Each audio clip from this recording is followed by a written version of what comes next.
Wait, have you guys ever, like, gotten broken up during the holidays?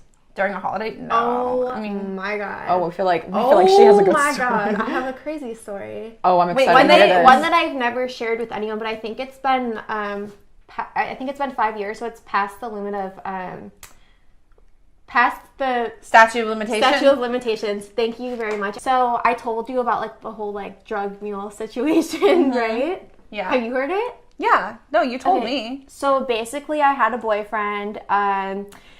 He was a confidential informant, and I didn't know. And everything was going great. I thought he was the one for me. I thought that we were perfect together. And then one day he goes, "I'm gonna get killed by the Mexican drug cartel," and I'm like, "What?" Like, I thought he was, like, the perfect guy. Like, wait, he just out of nowhere, like, just randomly just... Like, yes. No, actually, he just started slamming on the steering wheel in the car. Out of nowhere.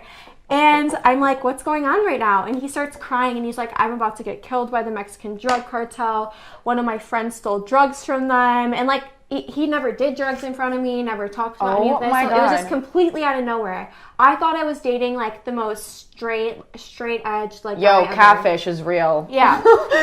Even in person. He's like, the Mexican drug cartel's coming after me because my friend stole drugs. I need to get more drugs to replace it. He's like, do you know anyone?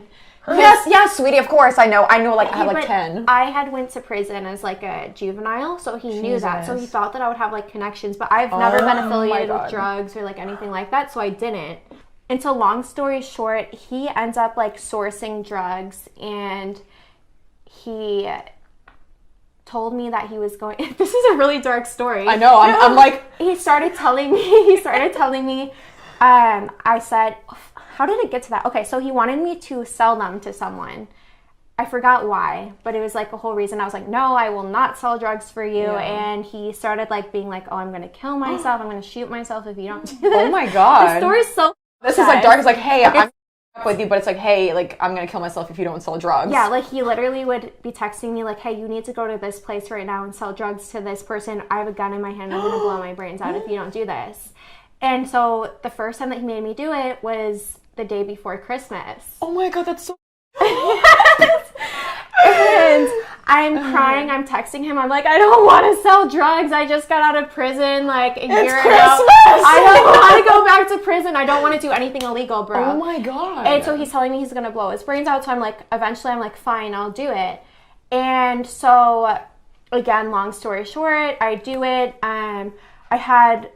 The person that I was selling drugs to only wanted a certain amount of drugs, but he had given me like more. So I was just like, no, just please take all the drugs. Please take them all. I don't want to do this ever again. And so this is actually what He's like, hell yeah, Merry Christmas to me. No, that's what saved me, is that I did that, because it turned out that that person was an undercover cop. Oh and my boyfriend was setting me up because he was a confidential informant. And so because he couldn't find... Or actually, he knew drug dealers, but it would be dangerous for him to turn in actual drug dealers. So he turned me into a fictitious drug dealer. Wait, isn't that like a term for it? It's called entrapment. And so my proof that I didn't actually want to sell drugs and that I wasn't a drug dealer is because you gave all of it. Was that I gave all the drugs, and I was like, please take them. And they were like, are you sure? And I was like, please. Are you sure? Yes. Feel like you passed. And so the day after Christmas, then... They come and get me, and I'm wearing an Eeyore onesie, like a whole undercover drug force comes and gets me. They're like, we know you're a fucking drug dealer. Give me your connections. Like, you're from the south side of Chicago, aren't you? And I'm like, no. Wait, how old were you? 18. I just turned 18. Oh my God. And that's really young to be dealing with that. And so they were like, so I was like trying to explain to them, I'm not a drug dealer. And I was like, I'm wearing a onesie. I'm wearing onesies. And I didn't want to snitch on like my boyfriend, even because I had no idea that he was the one that was like setting all this up and caused this to happen. And then eventually they told me, they were like, hey, we think like he's the one setting you up. So then I was like, okay, and I told them the whole story. And basically, because I had given like all the drugs to them and made them take it, they believed me. And so they couldn't arrest me because it was entrapment. Wow. And now it's been 5 years, so I can talk about this. Holy. Yeah, like, and it's been 5 years, I can talk about this. I mean, I have no story similar. That is insane. Yeah. I'm like, yeah, I can't relate.